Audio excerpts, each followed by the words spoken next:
શ્રેયસ વિદ્યાલયમાં અમારો teachers day celebrate થાય છે, જેમાં સ્ટાર્ટિંગમાં ફંક્શનથી જ બહુ મજા આવી ગઈ અને બધા અલગ અલગ ક્લાસમાં ટીચર્સ બનીને 12th સાયન્સના સ્ટુડન્ટ્સ ટીચર્સ બનીને ગયા હતા.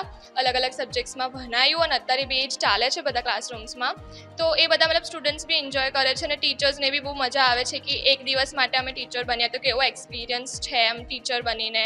તો મતલબ સારો એક્સપિરિયન્સ છે ઓવરઓલ અને સ્ટુડન્ટ્સ બી એન્જોય કરે છે કે એમની જ એજના છોકરાઓ એમને ભણાવે છે એવી રીતે. તો મતલબ મસ્તી બી થાય છે ક્લાસરૂમ્સમાં અને ટીચિંગ બી થાય છે.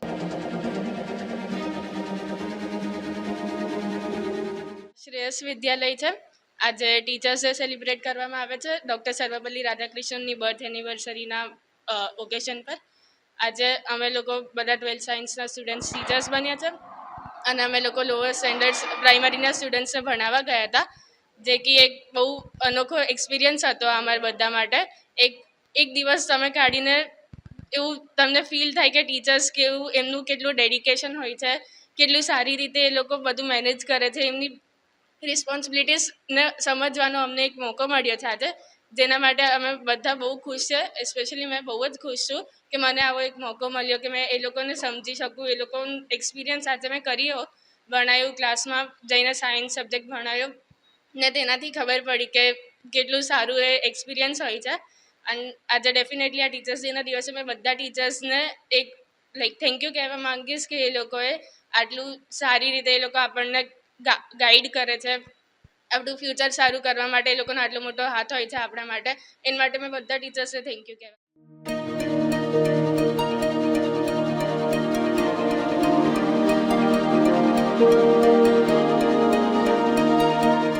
આજે 5મી સપ્ટેમ્બરે ડૉક્ટર સર્વપલ્લી રાધાકૃષ્ણનો જન્મદિવસ છે.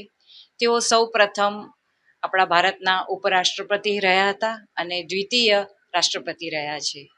તેમનો જન્મ ચેન્નાઈના એક તિરુતાની ગામમાં થયો હતો. ફિલોસોફીના અધ્યાપક તરીકે તેમણે તેમના કારકિર્દીની શરૂઆત કરી છે. ફિલોસોફી ઉપર તેમણે ઘણા પુસ્તકો લખ્યા છે. તેમાંનું એક એમનું પહેલું પુસ્તક the philosophy of Rabindranath Tagore એ ઘણું જ શિક્ષણ ક્ષેત્રે પ્રેરણાદાયક રહ્યું છે.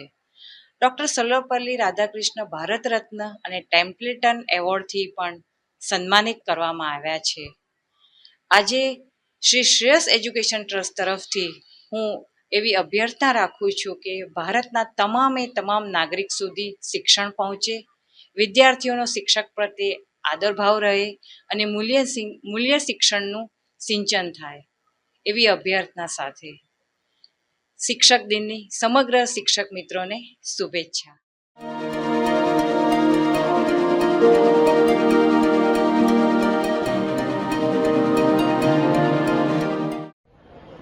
આજે 5મી સપ્ટેમ્બર સમગ્ર ભારતમાં આજનો દિવસ એ શિક્ષક દિન તરીકે ઉજવાય છે.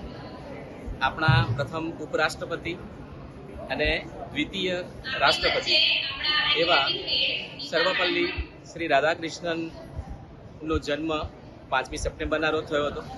જ્યારે રાષ્ટ્રપતિ પદે એ બિરાજ્યા ત્યારે એમના જન્મદિવસને વિશિષ્ટ રીતે ઉજવવા માટે આહ્વાન કરવામાં આવ્યું. ત્યારે એમને કહ્યું કે મારો જન્મદિવસ શિક્ષક દિન તરીકે ઉજવાય એવી મારી ઈચ્છા છે. અને ત્યારથી ભારતમાં આપણે 5મી સપ્ટેમ્બર એને આપણે શિક્ષક દિન તરીકે ઉજવીએ છીએ.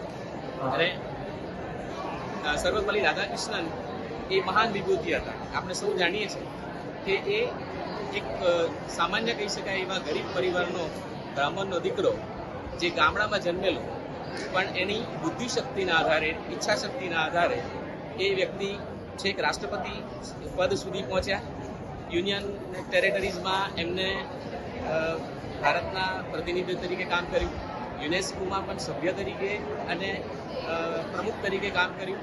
અને સૌથી મોટી વાત તો એ છે કે માનવ હક્કોનું જાહેરનામું એમને બહાર પાડ્યું હતું એમના સમયમાં. એટલે આવા વૈશ્વિક કહી શકાય એવા પ્રકારની પ્રતિભા એ આપણને રાષ્ટ્રપતિ તરીકે ભૂતકાળમાં મળી છે અને એમનો જન્મદિવસ 5મી સપ્ટેમ્બર એને આપણે શિક્ષક દિન તરીકે ઉજવી અને એ વિભૂતિને આપણે આજના દિવસે યાદ કરીએ.